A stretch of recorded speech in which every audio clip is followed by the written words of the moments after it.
తెలంగాణ ఉద్యమ చరిత్రను అందులో భాగమైన మిమ్మల్ని వేరు చేసి చూడలేదు. అతి కొద్ది మందిలో మీరు 1-2 పేర్లు మీరున్నారు. నవంబర్ 29 ఇవాళ టీఆర్ఎస్ మాత్రమే నిర్వహించాలని బలంగా ప్రయత్నాలు జరుగుతున్నాయి.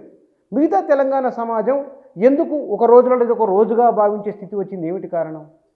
ముందుగా మనము చరిత్రను విస్మరించిన తరానికి భవిష్యత్తును నిర్మించే అవకాశం ఉండదు.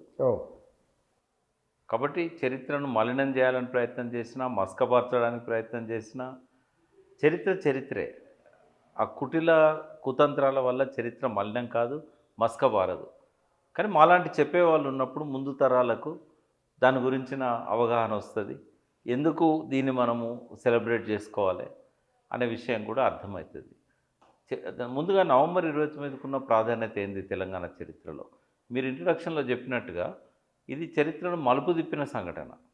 మలుపు తిప్పడానికి ఆ రోజున్న పరిస్థితులు ఏంటి, ఇది మలుపు తిరగడానికి కారణాలు ఏంటి, దీనివల్ల ఏం ఫలితం వచ్చింది, ఎందుకు ఇది గుర్తుంచుకోవాల్సిన స్మరించుకోవాల్సిన రోజు. నవంబర్ 29 నాటి పరిస్థితికి ఒకసారి మనం వెనక్కి వెళ్ళినట్టయితే మళ్ళీ రెండవసారి రాజశేఖర రెడ్డి గారు ముఖ్యమంత్రి అయిన తర్వాత తెలంగాణ ప్రజలు, ముఖ్యంగా ఉద్యమ నాయకులు మాలాంటి వాళ్ళు బాగా నిరాశ నిస్పృహల్లోకి నెట్టబడ్డాం, నైరాశ్యంలోకి వెళ్ళినట్లు బాగా. ఎందుకంటే నంబర్ 1 ఏంటంటే, దీని గురించి తెలవాలంటే కొంచెం వెనక్కి వెళ్దాం.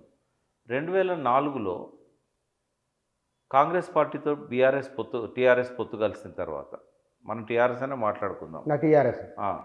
టీఆర్ఎస్ పొత్తు కలిసిన తర్వాత కామన్ మినిమం ప్రోగ్రామ్ ఒకటి, ఇద్దరు అధికారంలోకి వచ్చారు, ఇక్కడ వచ్చారు, అక్కడ వచ్చారు.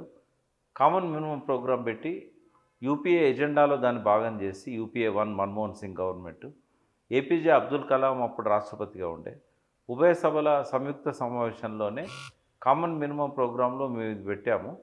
ఈ తెలంగాణ రాష్ట్ర ఏర్పాటు కోసం అవసరమైన చర్యలు యూపీఏ ప్రభుత్వం తీసుకుంటుందని చెప్పి మన్మోహన్ సింగ్ గారి ఆధ్వర్యంలో ఆ డ్రాఫ్ట్ తయారైంది. క్యాబినెట్ ఇది రాష్ట్రపతి ప్రసంగంలో చెప్పడం జరిగింది. ఆ తర్వాత కట్ షాట్ చేసినట్టయితే 2006 నాటికి ఇంకా వాళ్ళు ప్రణబ్ ముఖర్జీ కమిటీ వేసి చేతులు దులుపుకున్నారు. ప్రణబ్ ముఖర్జీ కమిటీకి అందరూ లేఖలు ఇచ్చారు. ఇచ్చిన తర్వాత నిర్ణయం తీసుకోవడానికి ఏమి ఇబ్బంది ఉన్నది? తీసుకోలేదు. ఒక సంఘటన చెప్తాం మీకు. నేను, కేసీఆర్ గారు, నరేంద్ర, జయశంకర్ గారు, మేము నలుగురము, ఇంకా ఆ రోజున్న ఎంపీలు రవీంద్ర నాయక్, మధుసూదన్ రెడ్డి, వినోద్ కుమారు, ఈ అందరం కలిసి ఒక 10 మందిమి ప్రణబ్ ముఖర్జీ ఛాంబర్లోకి పోయినాం.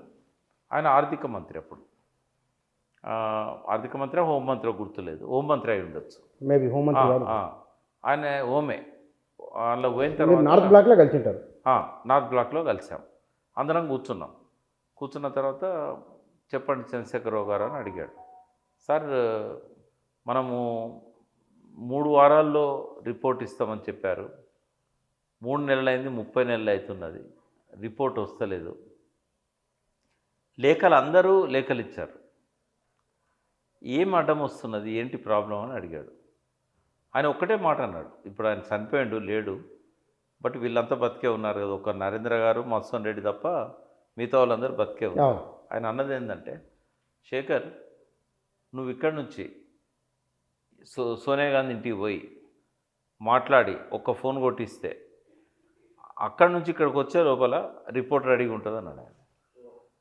అక్కడి నుంచి ఇక్కడికి వచ్చే లోపల రిపోర్ట్ రెడీగా ఉంటుంది. నాకు కావాల్సింది ఒక ఆదేశం, అంతే, మీరు రిపోర్ట్ ఇవ్వండి అని. ఆ పని చేయగలుగుతారా అన్నాడు. ఏంటి అడ్డీలు ఏంటి అంటే, నువ్వే మాట్లాడుకోపోయి తెలుస్తుంది నీకు అని అన్నాడు. అంటే ఎవరో ఒకరు ఆపుతున్నారు అనేది అర్థమైంది. అర్థమైన తర్వాత జయశంకర్ గారిని మేము రిక్వెస్ట్ చేసినాం, సార్ మీరు ఒకసారి ప్రధానమంత్రి గారు, జయశంకర్ గారికి ఆయన దగ్గర బాగా మన్మోహన్ సింగ్ గారు, ఎట్లా అంటే ఆయన యూజీసీ చైర్మన్గా పనిచేశారు, తర్వాత ఆయన రిజర్వ్ బ్యాంక్లో ఉన్నప్పుడు, తర్వాత ఆర్థిక మంత్రి ఉన్నప్పుడు కాకతీయ యూనివర్సిటీ స్నాతకోత్సవాలకు ఆయన చీఫ్ గెస్ట్గా పిలిచారు జయశంకర్ గారు వీసీగా ఉన్నప్పుడు. సో మొత్తానికి వాళ్ళకు ఒక అనుబంధం ఉన్నది. తర్వాత ఈయనను ఒక కమిటీలో కూడా కమిషన్లో కూడా మెంబర్గా పెట్టారు. ఏది ఈ అన్ఆర్గనైజ్డ్ వర్కర్స్ సంబంధించిన కమిషన్లో మన్మోహన్ సింగ్ గారు ఈయనను అపాయింట్ చేశారు. సో పోయి మీరు ఒకసారి మాట్లాడండి సార్ అంటే ఆయన పర్సనల్గా పోయి మాట్లాడాడు జయశంకర్ గారు. మాట్లాడితే ఏమన్నారంటే తెలియదు ఏముంది, రెడ్డి గారు అద్దంటున్నారు, రాజశేఖర రెడ్డి గారు. మళ్ళీ బాలికడికి వచ్చింది. మేడంని ఒక రకంగా చెప్పాలంటే ఆయన ఆఫ్ ది రికార్డ్ అని చెప్పాడు. ఇప్పుడు జయశంకర్ గారు చనిపోయారు, మన్మోహన్ సింగ్ గారు పదవిలో లేరు, ఇప్పుడు ఆఫ్ ది రికార్డు నేను ఆన్ ది రికార్డ్ చేస్తాను. ఏమన్నారంటే ఆయన మీకున్నది 5 ఎంపీలు, అప్పుడు నరేంద్ర గారు కూడా ఉన్నారు. టీఆర్ఎస్ దగ్గర ఉన్నది 5 ఎంపీలు, నా దగ్గర ఉన్నది 25 మంది ఎంపీలు. మీరు 5 ఎంపీల కోసం కనుక తెలంగాణ ఇవ్వాలనుకుంటే నా 25 మంది ఎంపీలు సపోర్ట్ విత్డ్రా చేసుకుంటారని చెప్పి థ్రెటన్ చేశాడు అని చెప్పాడు. వాళ్ళిద్దరి మధ్య జరిగింది ఇది. ఈ కన్వర్జేషన్ జయశంకర్ గారు మాకు కేసీఆర్ గారు చెప్పారు. సో థ్రెటన్ చేశాడు రాజశేఖర రెడ్డి. 25 మంది విత్డ్రా చేసుకున్నాక గవర్నమెంట్ ఉండదు. అప్పుడు చాలా బొటాబొటి మెజారిటీ, సొంత పార్టీ వాళ్ళు, సొంత పార్టీ వాళ్ళంతా 25 మంది ఉన్నారు అప్పుడు ఎంపీలు.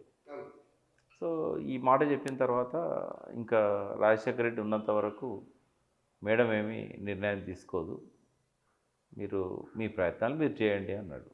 అది విన్న తర్వాతనే క్యాబినెట్లోంచి బయటికి రావడానికి కేసీఆర్ గారు, నరేంద్ర గారు రీజన్ అది. ఇక ఇయ్యరు అన్నప్పుడు ఇయ్యనప్పుడు ఎందుకు ఉండాలి, గ్రౌండ్లో పోయి మళ్ళీ మూవ్మెంట్ బిల్డ్ చేద్దాం. నరేంద్ర చాలా కాలం నుంచి అంటున్నాడు మన మంత్రివర్గంలో ఉండి తెలంగాణను విస్మరిస్తున్నామని. అదే ఆరోపణ ఇక్కడ ప్రజా ఫ్రంట్ వీళ్ళంతా పెట్టారు.